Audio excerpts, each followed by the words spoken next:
Former Kaduna State Governor and founding member of the All Progressives Congress, Malam Nasser El-Rufai, dumps the APC and joins the Social Democratic Party, rallying opposition to challenge the ruling party in all elections ahead of 2027. Despite the Supreme Court judgment, political tension remains heightened in Rivers State as the meeting between Governor Fubara and Assembly members failed to hold, cites sundry reasons as it issues warrant of arrest on chairman and some commissioners of State's Electoral Commission RISEC.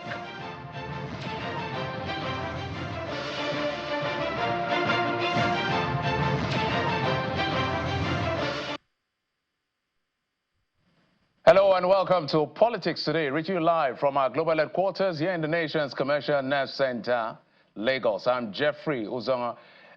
2027 is still slightly far away. You can agree with me on that. It's about 2 years away from now. In fact, the lifetime of this administration is actually less than 2 years. By May 29th, it's going to be exactly 2 years. But what is going on feels like the elections are in November or sometime in maybe February next year. But that is actually when we should be seeing statements or timelines or guidelines or timetable, if you will, for the next election in 2027. So there's a lot going on as far as the political fireworks is concerned in Nigeria. And our job is to bring you up to speed with those developments. You've seen some of them online as well as other places you get your news from, right here on Channels Television. On the program, we'll bring you all sides to the conversation. But let's begin with that face-off between Governor Siminalayi Fubara and members of the Rivers State House of Assembly continuing despite the Supreme Court judgment asking the governor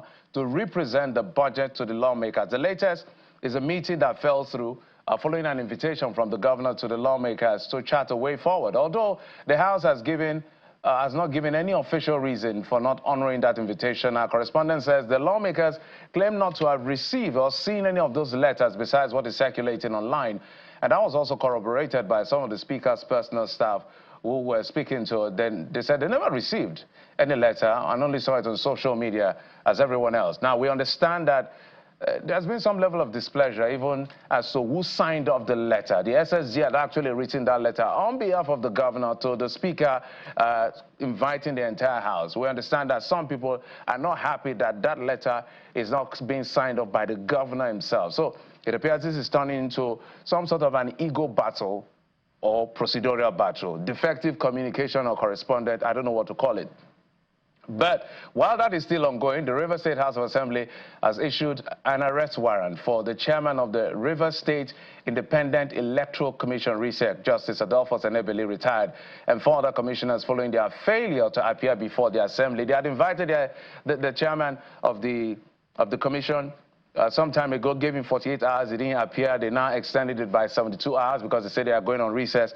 And that 72 hours elapsed today. He didn't show up. So perhaps it's why they issued that warrant of arrest. Oh boy, Rivers and politics.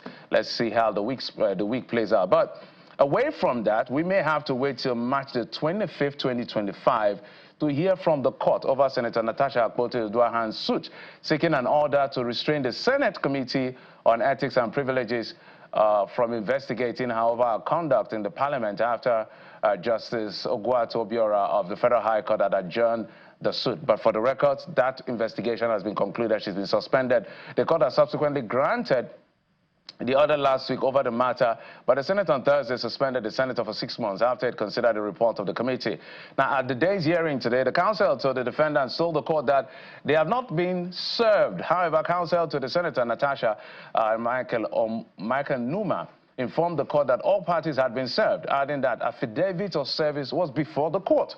Now, after going through the affidavit of service before the court, the Justice Ogwuatu, confirmed service of all processes on all defendants. At this point, the counsel to the third defendant, the Senate's president, Kehinde Ogunwuji, prayed the court for an adjournment for all processes to now be harmonized. The Justice Ogwuatu subsequently adjourned the matter to March the 25th, 2025, and ordered that all relevant processes should be served on parties before the adjourned dates.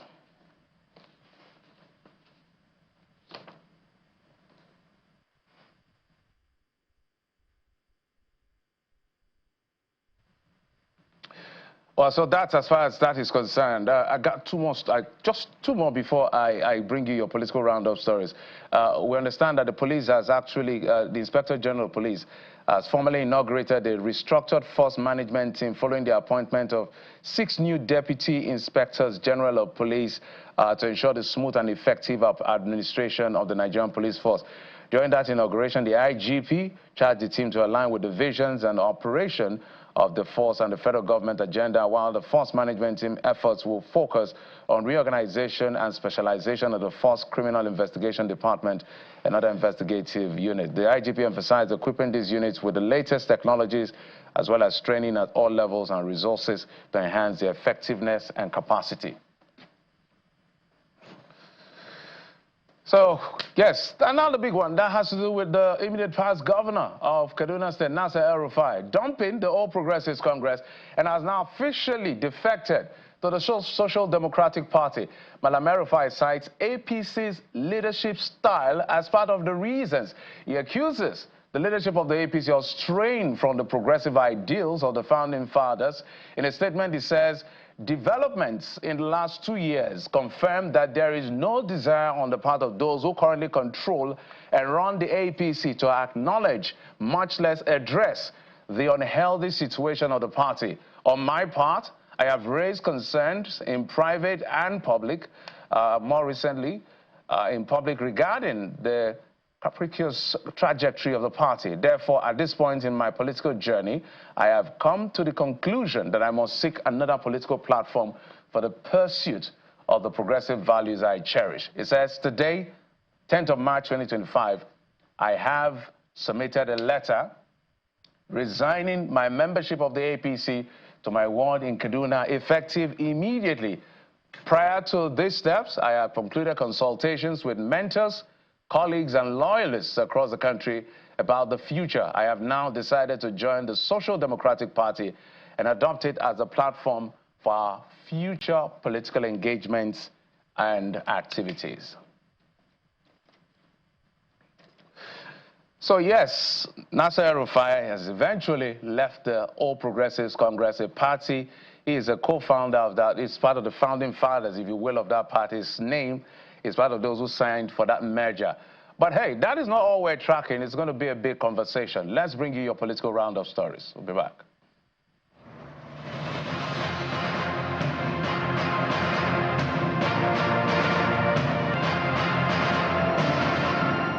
The Supreme Court of Nigeria has reserved judgment in the appeal filed by the embattled Secretary of the People's Democratic Party, Samuel Anyanwu, challenging his sack from office. Anyanwu, in the appeal, is seeking to set aside the judgment of the Court of Appeal, which upheld the Federal High Court judgment that removed him as the Secretary of the party. In a 10-ground appeal filed through his counsel, Ken Jamanze, Anyanwu prayed the Apex Courts to allow the appeal and overturn the decision of the lower court. The Benue State Local Government Election Petition Tribunal could not continue with its proceedings in Abuja as a Federal High Court order restrains the tribunal from sitting outside the state. Counsels to both the petitioners and the respondents told Channels Television that they are ready to relocate the tribunal to Makurdi, the Benue State capital, if Governor Hyacinth Alia can guarantee their security. Meanwhile, there was heavy presence of security officials at the National Secretariat of the Nigerian Bar Association, venue of the tribunal, as protesters took over the road leading to the Secretariat. The People's Democratic Party, PDP, in Edo State has criticized the ruling All Progressives Congress in the state over an alleged spike in criminal activities leading to insecurity concerns among residents. The chairman of the PDP Caretaker Committee, Mr. Anthony Aziegbani, explained during a briefing with journalists in Benin City, the state capital, that the present administration has been overwhelmed by the worsening insecurity, accusing State Governor Monday Okpebolo of disregarding the rule of law, which led to the present crisis in the local government councils across the state. The state, which was repositioned as one of Nigeria's safest places to live and do business during the Godwin Obaseki-led administration, has now become so unsafe, gaining a notorious reputation as the capital of kidnapping. And in Delta State, there's a major political realignment as Chief Great Ogboru of the People's Democratic Party was officially received into the All Progressives Congress alongside his supporters. The event, which held at Ughelli, was attended by top APC leaders, including the Minister of Aviation and Aerospace, Mr. Festus Keyamo, and other key party figures who received him into the APC fold, expressing optimism on the downfall of the PDP in the state. Mr. Ogboru pledged to work with party leaders to strengthen the party and drive positive change in the state. This is our blessing. At the height of opposition, PDP get power for this state. Power. You win. Swear local government. Swear.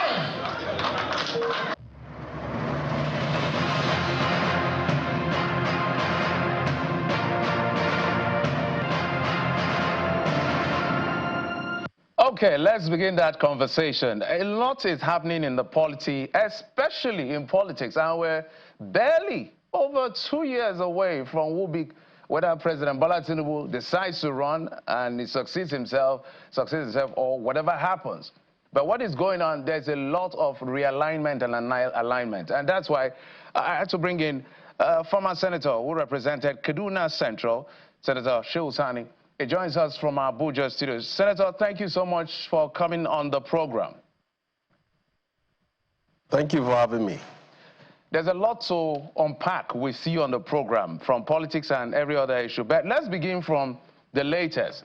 I know, and everyone who follows you know exactly that perhaps you and the former governor of Kaduna State had not been in the very best of terms politically in the last few years, but you were friends before now. Now that is defected from the All Progressives Congress, a party he was very critical at forming a merger and playing a critical role in the president's emergence as the president of Nigeria, given the fact they played a role in his emergence as a candidate of the party. How does this come to you? Because now you're a member of the APC, so you have a stake on the table. Thank you for having me in this your program. Well, first of all, for those of us from Kaduna State, it is a good riddance because he stands as a liability to the party in the state. And I can back this with facts. In 2015, APC had 2 senators. By 2023, all the senatorial zones were taken over by PDP. And out of the 14 House of Representatives seats in Kaduna State, under Nasiru, by the time he left, almost 9 of the seats were won by PDP, 2 by Labour Party, and then 3 by APC. And with him as a governor, the APC also lost the presidential election in Kaduna State, with Aswaju Ahmed Bola to be pulling 399,273 votes and Atiku pulling about 554,360 votes. So you can see that by the time he left, already the party was an unpopular platform in the state. So his exit now is an opportunity for the governor and party leaders of the state to embrace the people of the state and to reconfigure and reset the party towards the next election. That is on one side. And it is said by Shakespeare that the evil that men do lives after them. Nasiru evicted so many people out of the party on the basis that he is the alpha and omega of everything. Today, all that he has done has returned back to him. I think in the past, people say they should wait for day of judgment, but it is dramatic nowadays that things happen within a jiffy. This was a man who evicted us out of the party and was proud to have said he has sent us to the forest. And today, the Lord has evicted him to the wilderness. He is into political oblivion. What he did to us is what has happened to him without our own influence. And so I can say that for anybody who is from outside of Kaduna State, you can make your own judgment and make your own comment. We have 23 local governments in the state. The governor of the state, even who Nasiru both campaigned for and also campaigned against, because he was double-faced, won the governorship with a close margin of 11,000 votes. So it is now that since he is out of the party, that the governor can reach out to political forces, alliances, individuals, groups, allegiances, and see how he can mobilize support for the party. And Senator, most of the people who went out of the party, who were forced out of the party when he was a governor, have now returned to the party. So it is something of celebration to those of us from Kaduna State, that someone who has become a thorn in the flesh, someone who has pushed the party away from the people, is now out of it, and then people can return back to the party for Senator, if I may come in, the goal of winning the next election. Yes. Senator, if I may come in, would you call a man a liability for... we were all witnesses to the effect that when some northern leaders wanted a northern president to succeed Muhammadu Buhari, he literally rallied the northern governors to the effect that, look, this cannot happen. And it got the ticket, at least from that interest, that such that President Bola Tinubu, I'm sure by appreciating what he has done, had to literally court him to say, look, I know you want to go and study, but you have to stay back and do what you can. I need you in this government. And he also played a critical role in the emergence of Senator Sani, who is now the governor of the state, at the end of the day. So if a man who was able to produce a governor, quote unquote, bring some level of force to the emergence of the president of a country, would you call that man a liability? Well, I will still pose the question to you.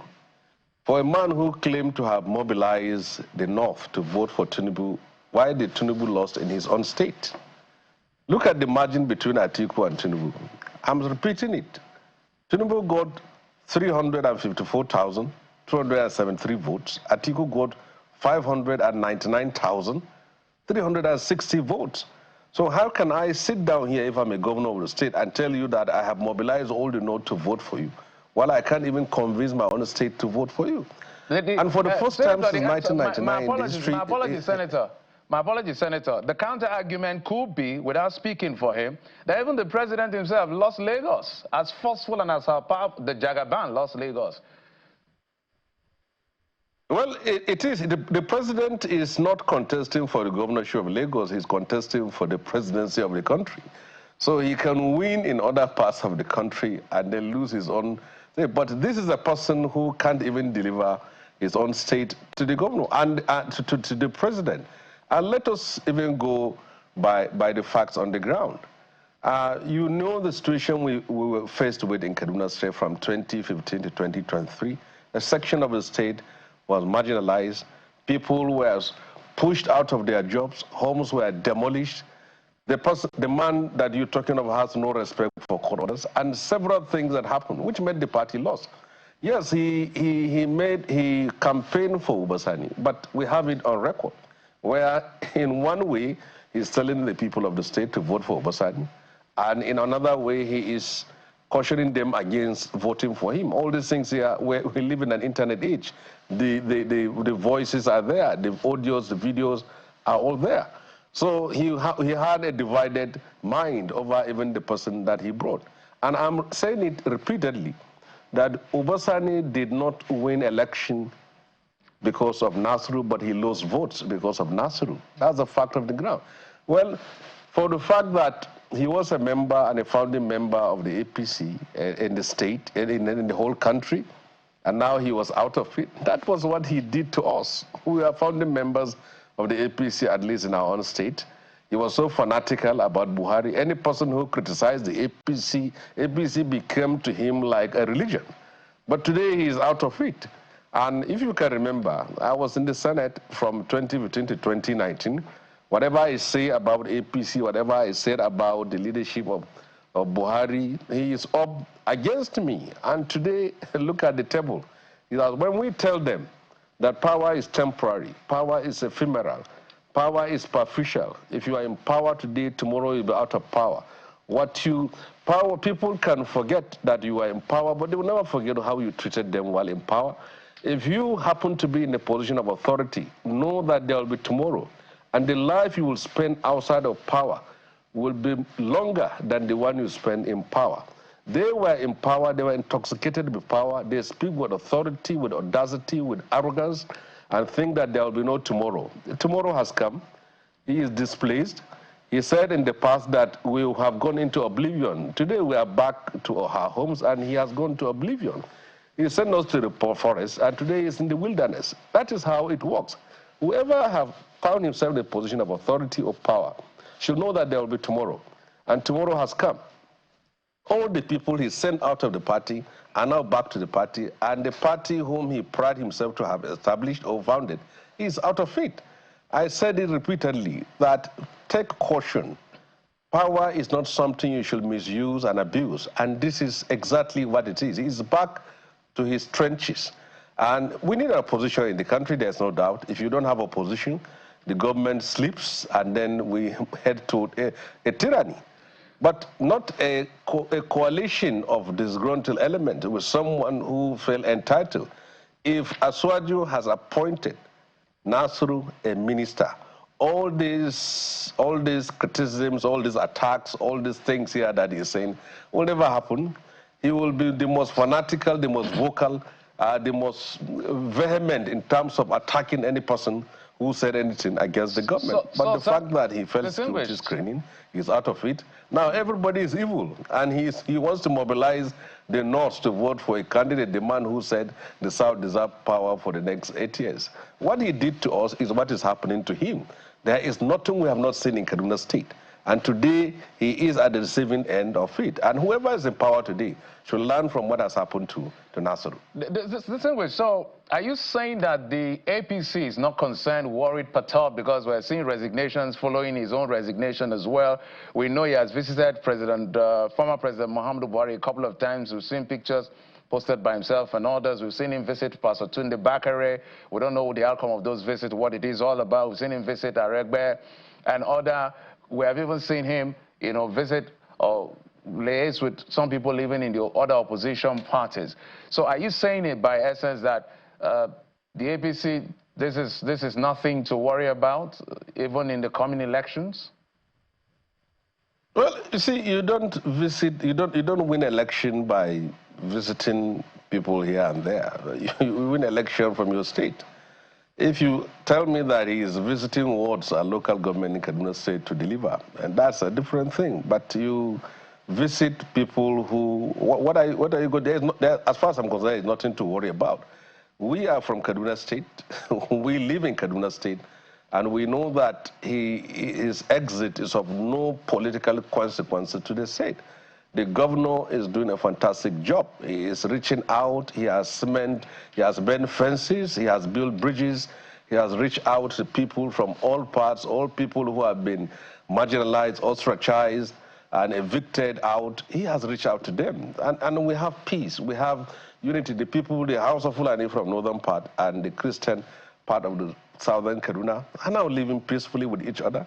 When last have you heard our school have been attacked by bandits and schools where people were kidnapped? Though there are still pockets of insecurity.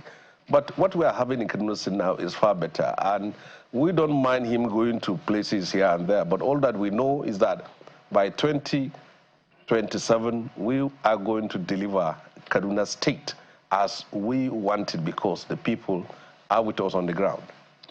There are a couple of other issues I want to raise with you, but we're not done with this issue of defections and changing political parties and all of that. Some of the things he raised, now you're on the APC.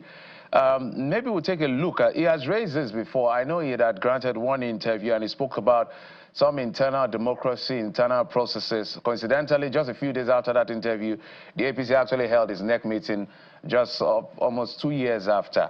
But if I read some of his thoughts, which I had read earlier, I said development in the last 2 years confirmed that there is no desire on the part of the party, desire on the part of those who currently run and control the APC to acknowledge, much less address the unhealthy situation of the party. What do you think he's trying to say here? Because this is the premise under which he's leaving, in his words. Everybody can speculate as to why he's leaving, whether he wasn't given a ministerial position, he's angry with the president, who he felt should have protected him, even when the Senate rejected him, and all of the issues that were raised.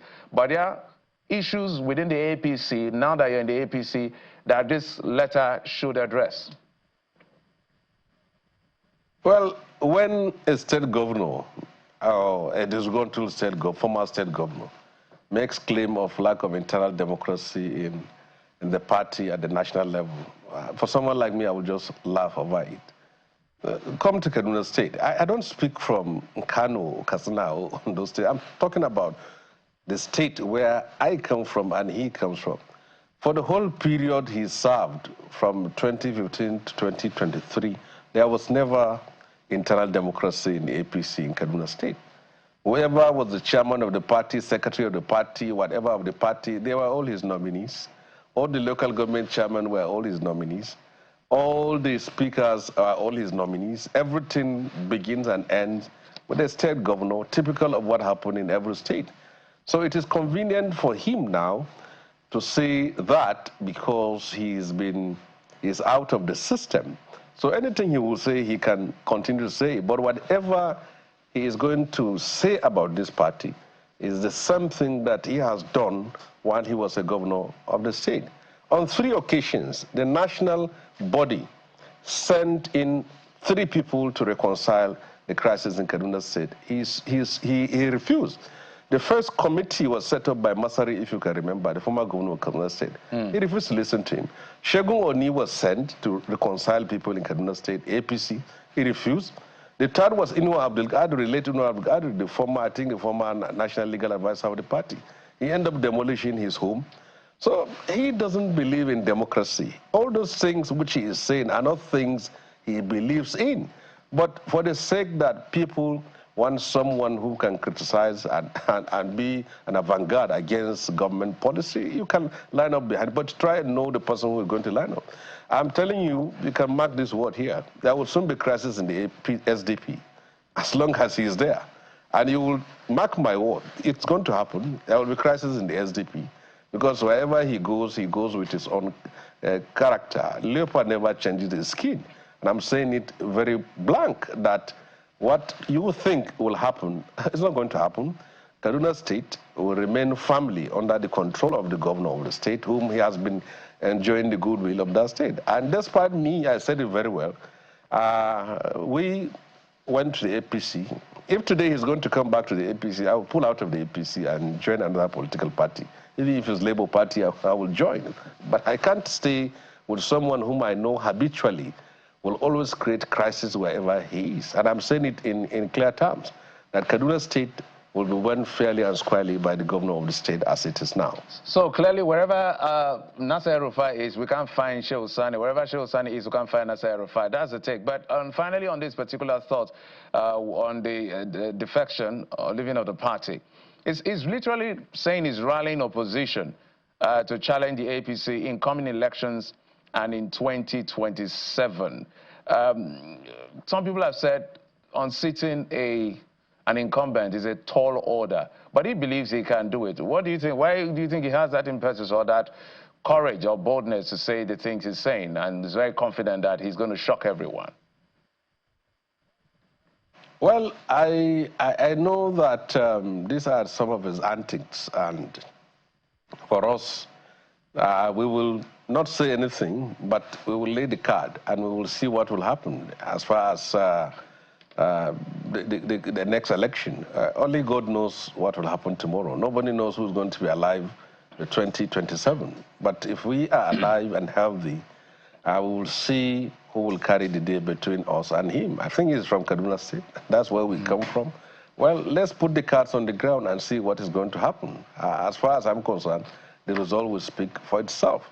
But I am telling you assuredly that the party will win at the presidential and the state and the National Assembly elections. In the state, and as far as Kaduna State is concerned, I'm not talking about our state, but as far as Kaduna State is concerned, we're going to win the next election. As for rallying the opposition, well, if the opposition see him as one with a moral standing to line up behind them, well, good luck to them. I can't say anything about that. In general terms, this is democracy. We need a vibrant and potent opposition that will hold the government to account and then make sure that people in power are also on their feet. But when you line up this disgruntled element of this kind here, who are likely going to whip up sentiment, we will be ending up nowhere. And I believe that this is where they are going. The SDP will see all those issues that I'm lining up. It's just a question of time. But with or without him, as far as I'm concerned, he's politically irrelevant in our state, and we're going to win the next election. All right, Senator, let's move away from the issue of El-Rufai to other issues within the time we have for you. And that has to do with what played out in the Senate. You actually tweeted that period to say that it was Senator Bukola Saraki and Senator Ekweremadu that literally saved you from a 6-month suspension because of your revelation as to what the Senate ends. I know that I've had a back and forth with the Senate spokesperson one time about that pay issue. In fact, eventually when we had to bring out all the details. So, and now what we're seeing play out is some issues around adjudication and back and forth as to that effect.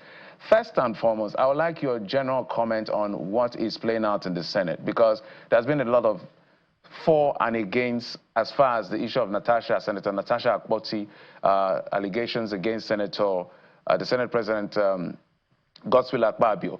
But that is still is going to be under investigation by the committee. But what has been done so far is what they consider unparliamentary behavior, which she's been sanctioned, and now she's not going to be in the Senate for 6 months. Let's speak to the issue of sanctioning a senator and the voices of where they represent in the first place. Is that not too extreme in your view? Well, first of all, I'm going to speak from a personal experience and from an informed position as someone who was in the National Assembly, specifically the Senate, for 4 years, and also someone who was once or twice or a couple of times involved in certain controversies in the National Assembly. Well, sometimes around 2018, when I was in the Senate, I nearly got a suspension when I made a revelation on the salaries and allowances of the senators, which was the first time in the history of this country that people start knowing what we are earning, the kind of alert that we're receiving. And it is on record that Saraki and Ekweremadu rescued me from being suspended.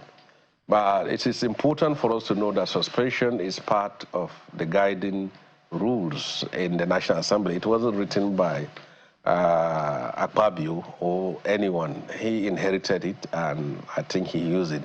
But I will use this opportunity to talk to Nigerians straight as far as this issue is concerned. I have seen some people align themselves with Natasha, and I've seen some people align themselves with Godswill Akpabio on the controversy in the National Assembly. The question I'm going to ask Nigerians who have taken sides is, how does the issue that has become a controversy affect your life? Let us take it one by one. The controversy is not about the life of ordinary Nigerian that Natasha and Godswill are fighting over. The controversy is not the issue of the raising of electricity tariff. It's not the issue of raising of telecommunication. It's not the issue of prices of commodities. It's not the issue about people being unable to pay their rent or people being unable to pay the tuition fees of their children. It's not the issue of poverty or insecurity in Nigeria. It is the issue of the sitting arrangement of the Senate that escalated to a sexual allegation. Sitting arrangement of the Senate, how does it affect the lives of the common man who is battling to survive day and night? So before people get into elitists' internal conflict, I think it's important they ask themselves, how is that important in their lives? We are not in a situation where one senator stands up to oppose the policies and program of government, or one senator is advocating for a certain people's-oriented, masses-oriented policy, and the Senate president was opposed to it. It's not the issue. The issue is about sitting arrangement. Every senator you see sitting or standing in the Senate, he is speaking or he has to speak from the seat that is allocated to him with his name tag is there. And the arrangement is such a way that the senators you see on the front row are the principal officers, followed by ranking officers behind them. And people who are coming newly to the Senate are in the back row. It has been there since time infinitum. That was the arrangement. And now it became a controversy. And now then an allegation came on sexual harassment. What is the allegation of sexual harassment? We went to visit a house which he has built, and then he made a comment, and then that comment became the sexual allegation. Now, ask yourself, it's not that it's a hospital that was built. It's not that it's a school that was built. It is a house that was built, and someone was there. And it is not that the masses in Ibadan or Sokoto, Kano, Katsina, or Port Harcourt were invited to come and see a new hospital was built. So, to me, I think if you go through it, you'll find out that there was a time that there was cordiality, friendship, and understanding between the two senators. And then somewhere it gets sour. When the going was good, Nigerians never knew anything about it until it went bad. And I believe that the two will reconcile, and Nigerians will be left out of it. So if there is anything people should be interested in the Senate, should be issues that concerns their life, not issues about building of houses and comments that are made there and about sitting arrangement. When no Senate, the opposition and the ruling party are all approving every policy and program that is tabled before them. So how does one become a hero? By objecting to a seat in the Senate. Does that make sense? Now, go through history and see. Ningi was suspended from the Senate for issues which he has raised about allegation of budget insertion. Omoageye was suspended from the Senate on allegations that he mobilized talks to invade the National Assembly, specifically Senate, and seal the maize. And then Ndume was suspended. So every senator has his own issues of suspension attached to him.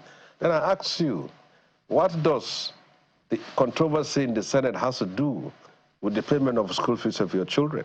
What does it have to do with the payment of rent in your houses? What does it have to do with the food that you can't afford to eat? What does it have to do with insecurity and killings of all these things?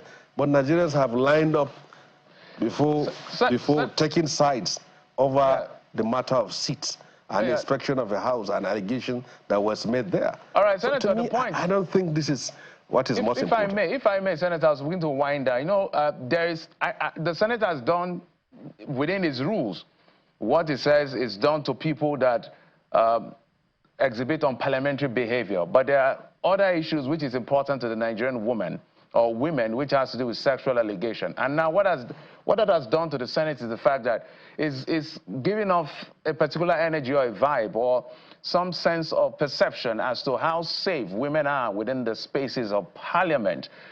Whether they are right or wrong, it's a perception that has been built. So in your view, how can this be corrected? Because they were swift in the decision-making process of sanctioning her for the unparliamentary behavior. Now, although there was a court, is it court order, court injunction or something like that, but they went on and did it. But there's also, she's resubmitted the sexual allegation petition to the Senate, which was admitted and forwarded for 4 weeks for them to get back and report back to the entire session. People expect the same energy to come forth. But how would they prosecute? How would they proceed with that? Because she's suspended for 6 months, and she's not expected to come in the arena. How will she defend herself? And how will the Senate redeem itself, given all of this that has happened? Well, you see, it's just what I told you. Like, I come from a state where our major problem is issue of poverty, and our major problem is bandits killing our people. Our major problem has to do with the fact that people want to pay the rents of their mortgages, they want to pay the school fees of their children. So we have a priority. But if your own state, your priority is sitting arrangement of the Senate, an inspection of a private house with comments being made. Well, good luck to you. But I'm telling you that in clear terms, to me, my own point is that in the National Assembly, there is specifically in Senate, we have a small book that is called the rule book. And that book clearly spelled the conduct, the behavior, the duties and responsibility of every senator. It wasn't written by the 9th or 10th Senate. It's been there for a very long time. So any senator who is in breach of that, there is a penalty for it. I told you that when I spoke and I made some revelations, I could have gotten my 6-month suspension. And the only way for a senator to make sure that he make his case very strong is that if you have any issue that has to do with challenging the conduct or behavior of Senate and Senate President, you need to consult with your colleagues so that by the time you stand up, and then they will be able to back you. But National Assembly is also a house of plots. There are times to which senators can sit down and encourage you. I've had a case where a senator will sit down and encourage me and say, okay, let's go to the floor and challenge Saraki and fight him. By the time you go to the floor, you find out that 99% of them are not there. You're the only person who is there.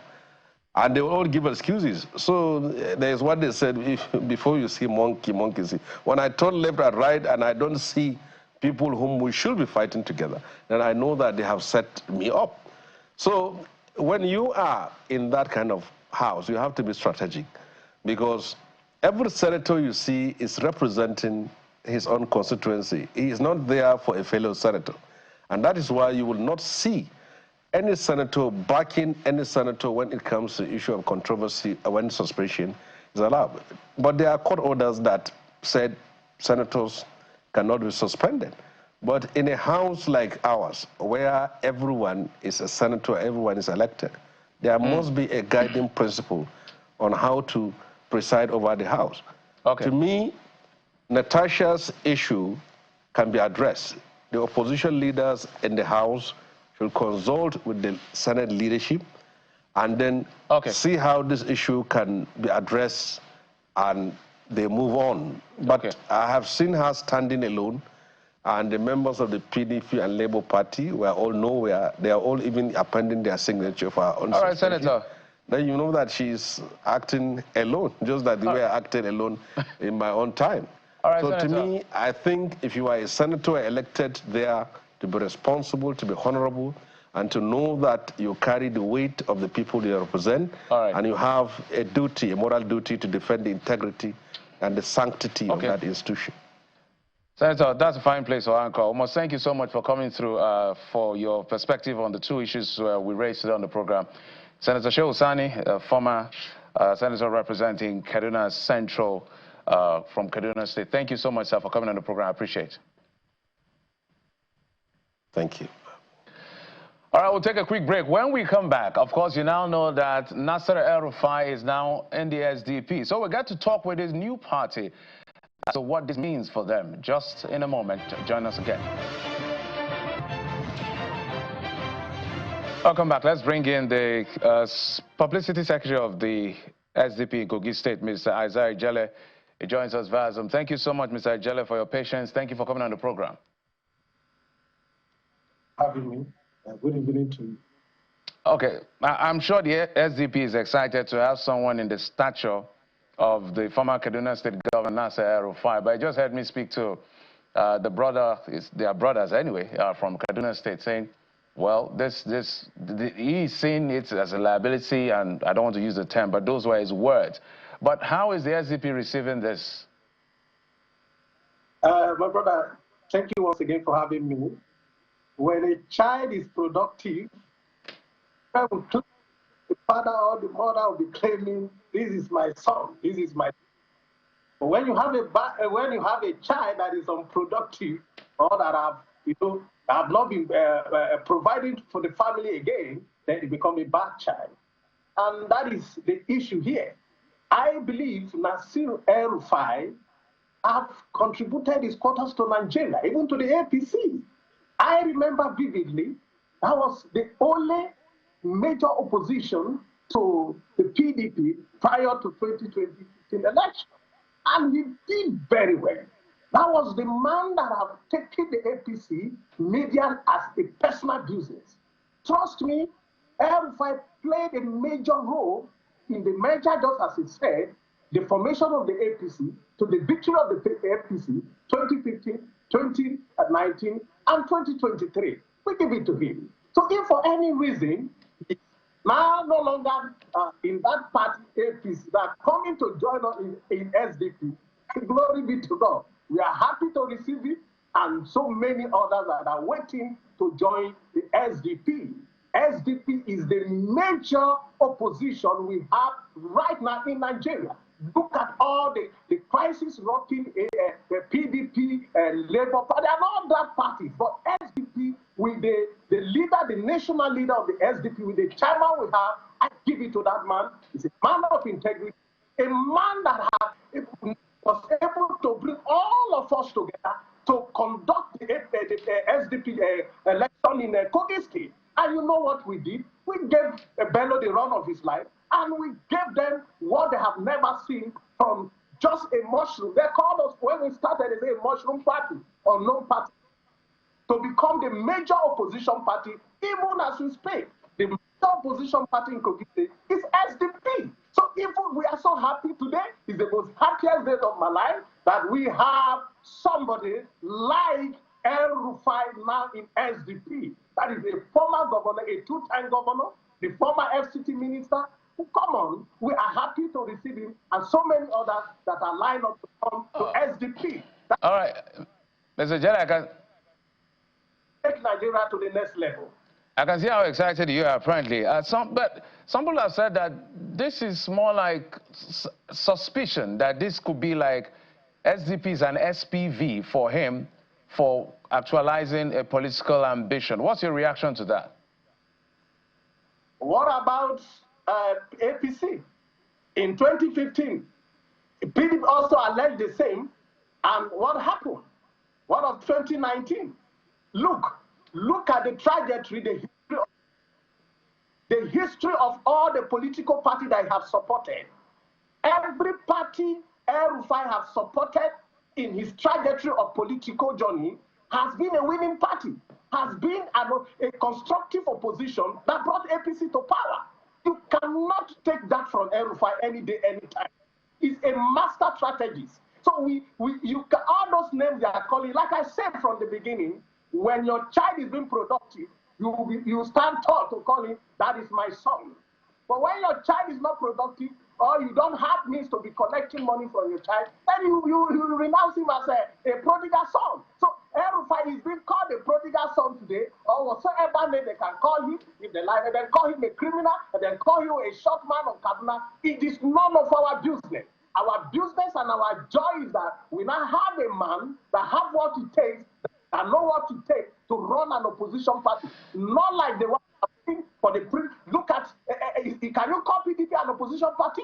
Can you call Labour Party an opposition party? So, Mr. Jelly, if you can hear me, are you saying that the SDP, because of the entrance of Nasser El-Rufai, is going to do a better opposition, be a better opposition force than the Labour Party and the SDP combined, and we're going to see more results as far as because election result is actually how politicians measure success? Look at our national chairman, Alhaji Gaban. Look at how he is performing as a single man at the national level. Now imagine having the likes of El-Rufai joining him on that train. How, you see, let me tell you this. El-Rufai is a bulldozer. El-Rufai is a one-man squad on his own. El-Rufai is a one-man battalion. Now, such a man to join force with SDP, of course, it will enhance the performance of opposition in the SDP.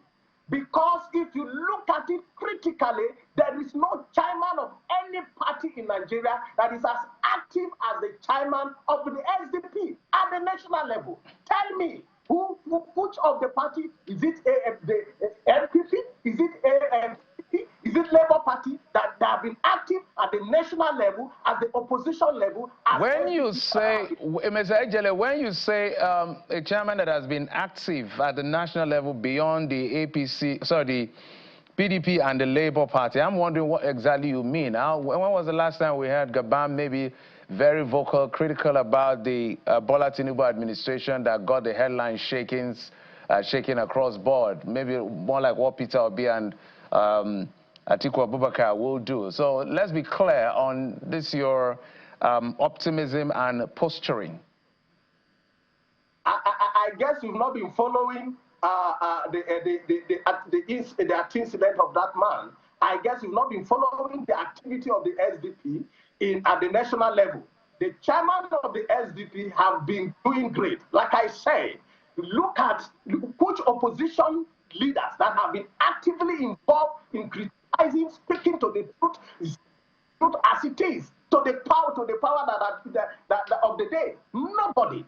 A lot of them just come and say very, once in a while. But go to, please do your finding. If you don't know, I am giving you an assignment. You are a journalist. I want you to challenge me with the fact. Go to all, just go to